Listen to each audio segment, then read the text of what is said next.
Ano-ano nga ba yung mga bagay na maisasakripisyo mo pag nagsimula ka ng negosyo? Tapusin niyo tong video to kasi alam ko may bago na naman kayong matututunan. Jimil Ibarra nga pala ulit, isa po ako entrepreneur at meron na akong 4 na branch dito sa Nueva Vizcaya. Nung simula ako nagnegosyo, akala ko sarap na agad yung may experience ko. Pero simula nung nagnegosyo ako, dun pala nag-start yung kalbaryo ng buhay ko.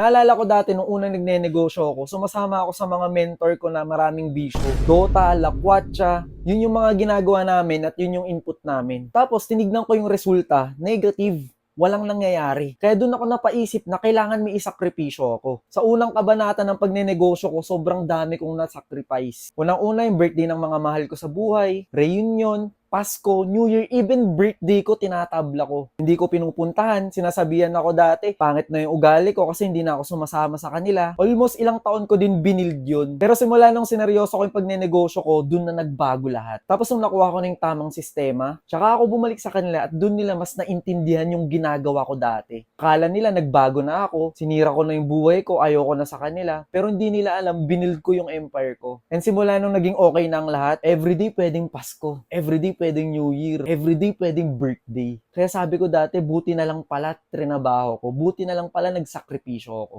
Kaya balik tayo dun sa topic natin, yung mga bagay na kailangan mo isakripisyo pag nagsimula ka ng negosyo. Unang-una, tulog. Alam naman nating lahat na mas okay maging negosyante kaysa empleyado. Pero simula nung nag-business ako, hindi pala ganun. Pag nagtatrabaho ka, 8 hours lang okay na. Pero pag nagnegosyo ka, 24 hours dapat nandun ka sa negosyo mo. And hindi ka rin pwedeng magpasarap agad doon kasi kailangan mong trabahuin para ma-build mo yung business mo. Kaya dati kahit ayaw ko, mas sinasagad ko yung sarili ko eh. Kasi alam ko, pagdating ng oras na binigay ko lahat dito, dadating yung time aanihin ko rin lahat ng oras na yun. Kaya nung nagsisimula ako ng negosyo, 3 hours, 4 hours, 2 hours, okay na sa akin yung tulog na yun. Pangalawa, mga kaibigan. Tandaan nyo guys, learn to say no. Hindi porket in-invite ka ng kaibigan mo sa ganitong okasyon at hindi ka nag-agree, masamang tao ka na. May mga bagay lang na kailangan mo isakripisyo ngayon para mas magawa mo siya ng mas madami pagdating ng panahon. Pangatlo, bisyo. Simula din na nag-start ako nagnegosyo, lahat ng bisyo ko nawala. Yossi, inom,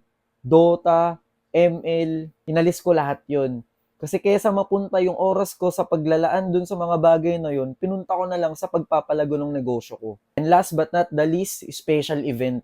Gaya ng kwento ko kanina, may mga okasyon akong tinabla, hindi ko pinuntahan, hindi ko sinipot, hindi dahil ayaw ko. Kundi yun yung momentum ko before na kailangan kong idire-diretso kasi scaling up na yung business ko. Even yung mga kamag-anak ko dati, maraming nasasabi sa akin. Pero hindi nila nagagets kasi may binubuo nga ako. May something na nakikita ako before na hindi rin nila nakikita. Pero simula nung bumalik ako sa kanila, tulad ng sabi ko kanina, kahit araw-araw Pasko, kahit araw-araw New Year, birthday, okay na ako. Kasi kahit papano, na-build ko na yung sarili ko. Kaya ako lang naman ginawa tong video na to guys. Naniniwala ako sa kasabihang, if you want something, you need to sacrifice something. Hindi mo pwedeng kunin to nang hindi mo bebitawan yung isang bagay. Kailangan may sasakripisyo ka. Case in point, may hawak kang 2 bagay. Hindi mo pwedeng makuha yun nang wala kang bibitawan dito. Kailangan mo munang bitawan yung isa bago mo makuha yung isa. Ano ka, paborito ni Lord? Hindi ganun. Kailangan may sacrifice ka. If you want something, you need to sacrifice something. Kasi alam ko, ang kalaban lang naman natin dito, minsan is yung pagiging sakim natin. Lahat ng bagay gusto nating makuha. Pero lagi mong tatandaan na kada may mawawala, may mas magandang kapalit. Kaya tulungan nyo ako, samahan nyo ako kung parehas tayo ng prinsipyo sa buhay. May binubuo akong grupo, young blood entrepreneurs para sa mga batang gustong magnegosyo nang walang puhunan, walang experience, kung ano mang bagay na meron lang kayo. Huwag kayong mag-alala guys. Kung ako din nandyan sa kalagayan nyo, ang hirap talagang alisin yung mga bagay na nakasanayan na natin. Yung mga nakagawian na natin, yung bisyo natin, mga kaibigan natin. Pero minsan may kailangan ka lang talagang baguhin sa sarili mo.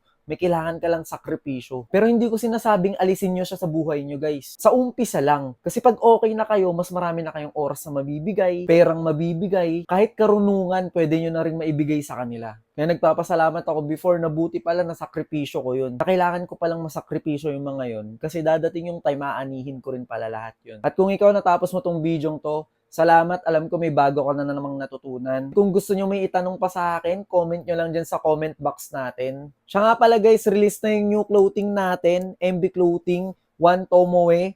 Available na sa lahat ng branch natin. Kung gusto nyo umorder ng ganito, Mercancia Barata, Facebook, Shopee, TikTok, Instagram, available tayo dyan. And even own website natin, mercanciabarata.ph. At muli guys, Jimmy Ibarra na nagsasabing, hindi ka mananalo kung di ka tataya, hindi ka rin mananalo kung di ka susugal. Thank you guys. Salamat sa panonood. I'm out.